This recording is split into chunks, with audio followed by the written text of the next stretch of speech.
Step into this garage in Tucson, July. 112 degrees on the driveway. Inside the house, it is 68 degrees, no special unit on the roof, and no solar. Just 2 chest freezers, copper tubing, and frozen water. The electric bill last month was $138. His neighbor in the same model home paid $420. By the end of this video, you will know exactly what the industry hid inside its own rating formula and how to build this yourself tonight. A retired HVAC technician named Dale invited me to Tucson last September. The man gave 31 years of his life to train dealers installing central air across southern Arizona. Nobody alive knows residential compressors better than he does, which is exactly why he stopped relying on his in 2019. Dale built his first ice pre-cooler in the garage after one calculation changed his mind about everything. His 3-ton central air unit was burning through peak rate electricity every single afternoon between 4 and 9 p.m.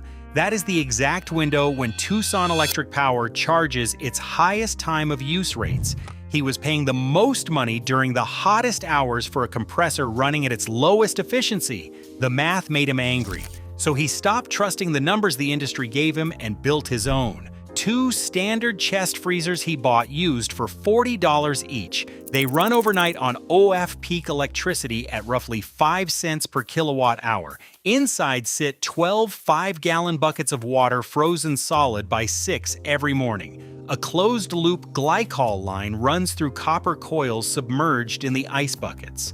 The cold glycol flows to a small fan coil heat exchanger mounted in the return air plenum of Dale's existing ductwork. However, running an unengineered coil in your main return line can severely restrict AIR flow, choking your furnace or air handler, freezing up your primary evaporator coil, and potentially burning out your blower motor. Without the ice, it ran 45 minutes per hour. I stood in his living room at 2 in the afternoon, 104 degrees outside, 68 inside. The air from the vents felt like a walk-in cooler. I put my hand on the supply register and held it there. Cold, not cool, cold. The compressor was silent. The only sound in the entire house was a small pump circulating glycol through the ice chest sitting in the garage. Dale shared his setup on a regional off-grid forum in 2020. Within 2 years, at least 14 homeowners across Pima County had built their own versions. Several are former HVAC contractors themselves. None filed permits. None needed them. Every single one reported summer electric bills cut during peak hours by 40 to 60%. Keep in mind, you aren't destroying heat, you are shifting it. The energy saved during the day is spent by the freezers running at night, meaning your overall energy consumption stays similar, but your costs drop if you are on a dramatic time of use rate plan. Here is what Dale told me that changed the direction of this entire video. He said this is not a hack, it is not a trick. It is the original definition of AIR conditioning itself. The entire industry was built on the physics of ice and then decided it would rather sell compressors than teach people what ice already does for free. That claim has a 3,000-year paper trail. Let me show it to you. Around 400 BC on the Iranian plateau near the city of Maybad, Persian engineers built enormous dome-shaped structures called yak chals, walls 2 meters thick, constructed from a mixture of clay, sand, ash, goat hair, and lime. Underground storage chambers carved deep into the earth beneath the domes. During winter nights, workers poured water into shallow channels surrounding the base of the structures. The desert air was bone dry. The skies were perfectly clear. Radiative cooling dropped the water temperature below freezing even when the air itself never reached zero. By morning, the water was solid ice. They stored it underground through the brutal summer and used it to preserve meat, cool living spaces, and make falude, a traditional frozen dessert sold to common people in open bazaars, not reserved for royalty, available to everyone. Some of these yakchals in the city of Kerman still stand today, 18 meters tall, structurally intact after more than 2,000 years. The Persians did not need electricity to make ice. They needed physics and patience. In 1806, a young man from Boston named Frederick Tudor loaded a sailing ship with blocks of ice cut from a frozen pond on his family estate and set course for the Caribbean island of Martinique. People called him insane. He lost money on every early voyage, but by the 1820s he had hired a man named Nathaniel Wyeth who completely redesigned the harvesting process using horse-drawn plows and mechanical cutters. The business turned profitable almost overnight. By the 1850s, the American natural ice trade employed an estimated 90,000 workers and 25,000 horses hauling frozen blocks across the northeastern states. Every major city in America understood ice as a primary cooling tool. The wooden ice box was standard equipment in apartments by 1900. Nobody plugged anything in. A block of ice in an insulated cabinet handled the job. The science behind all of this was first described by a Scottish chemist named Joseph Black at the University of Glasgow in 1761. He called the phenomenon latent heat. The word latent means hidden. Black discovered that when ice melts, it absorbs an enormous quantity of thermal energy while holding steady at 32 degrees Fahrenheit. It does not simply warm up the way a cold rock warms up in the sun. It pulls heat from everything around it and locks that energy into the phase change from solid to liquid. 1 pound of ice absorbs 144 BTUs during that transformation. That is a massive amount of cooling power hiding inside ordinary frozen water. 1 metric ton of ice holds the thermal equivalent of 93 kilowatt hours. No fan required, no motor, no electricity, just water changing state. In 1979 in Fair Lawn, New Jersey, a company called CalMac began manufacturing commercial ice storage tanks. The founder, Calvin McCracken, had been in the heating and cooling business since 1947. His son Mark later pivoted the company entirely to thermal energy storage after a factory fire destroyed their previous product line. The concept was simple but powerful. Massive tanks of water froze overnight using cheap off-peak electricity. During the day, the stored ice absorbed heat from the building's cooling loop, cutting peak energy costs by as much as 70%. Over 4,000 commercial buildings in 60 countries now rely on CalMac ice tanks. Goldman Sachs has 92 of them clustered deep beneath its Manhattan headquarters. The Bank of America Tower in New York runs on stored ice every summer afternoon. In 2017, the HVAC giant Trane acquired CalMac outright. They have never released a residential version. Goldman Sachs knows this works. Bank of America knows this works. Trane literally owns the company that manufactures the tanks. So why has no HVAC dealer in America ever knocked on a homeowner's door and offered an ice storage cooling system? The answer is not engineering. It is accounting. The global HVAC market was valued at over $524 billion in 2025. The air conditioning equipment segment alone exceeded $215 billion. Every dollar of that revenue depends on compressor-based systems that consume peak electricity, require periodic refrigerant refills, and wear out after 12 to 15 years of service. Carrier, Trane, Lennox, Daikin, Honeywell, their quarterly earnings live and die on equipment replacement cycles and recurring service contracts. Picture a boardroom, executives seated around a long table reviewing a wall chart that shows average residential compressor lifespan declining from 20 years in the 1980s to 12 years today. That is not a manufacturing defect. That is a revenue strategy. Now look at the utility side of this equation. Air conditioning accounts for roughly 45% of average summer peak day electrical load across the United States. In 2020 alone, residential cooling consumed 254 billion kilowatt hours in American homes. Utility companies charge their highest per kilowatt hour rates during the exact hours when compressors run hardest, 4 p.m. to 9 p.m. That window is called peak demand pricing. Rates in those hours can double or triple compared to overnight off-peak. Ice thermal storage shifts the entire cooling load to the cheapest hours of the night, which is exactly why no utility has ever promoted it to residential customers. Peak demand is their highest margin revenue window. Picture a utility executive reviewing a rate structure spreadsheet. The profit column at 4 p.m. shows 3 times the margin of the column at 2 a.m. A line item labeled Residential Peak Demand Revenue sits circled in red at the bottom of the page. An ice battery in every garage erases that line permanently. The suppression is not a conspiracy, it is a framework built from standards and certifications. ASHRAE, the American Society of Heating, Refrigerating, and Air Conditioning Engineers, publishes the standards that determine what qualifies as a cooling system in American building codes.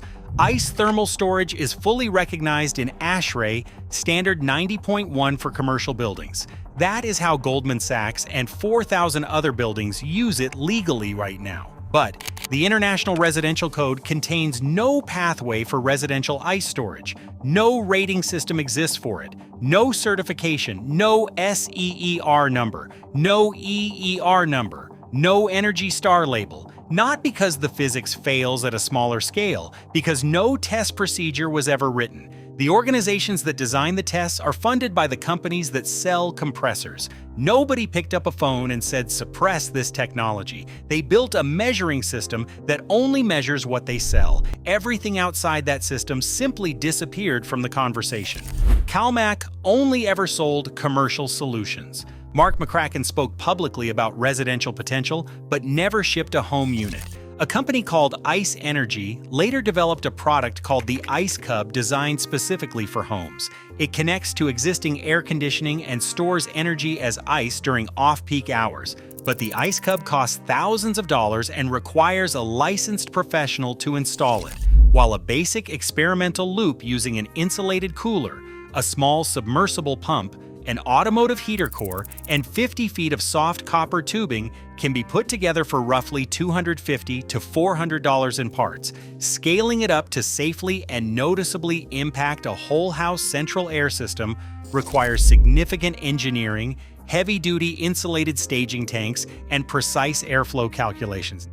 Now, if you do not own land, if you are not off-grid, if you are sitting in a suburban house or an apartment right now, stay with me, because what comes next works in any home, costs under $300, and requires 0 permits in most jurisdictions.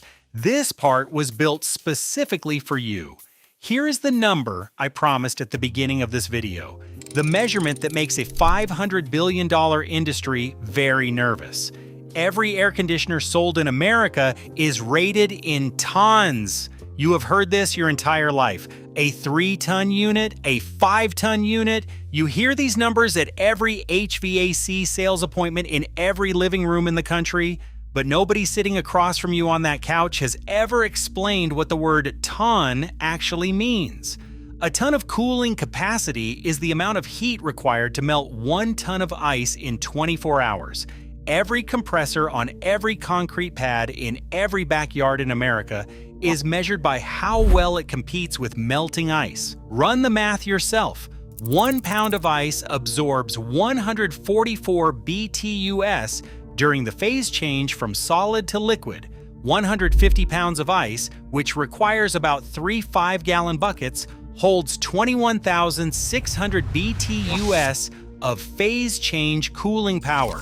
That equals less than 2 hours of output for a tiny 1-ton mini split, or a mere 28 minutes of relief for a standard 3-ton central air system. Stored in 3 buckets of frozen water, frozen overnight for a few cents of electricity, that is the number they never taught you to use. That is the number that makes $400 July electric bills optional for anyone willing to freeze water overnight. Now let me show you how to set this up tonight. Start with 1 large insulated cooler, a capacity of 60 to 120 quarts, $40 to $80 at any hardware store in the country. A used chest freezer with a dead compressor works even better as a super insulated vessel. You can find them for free or $20 at a yard sale or an online listing.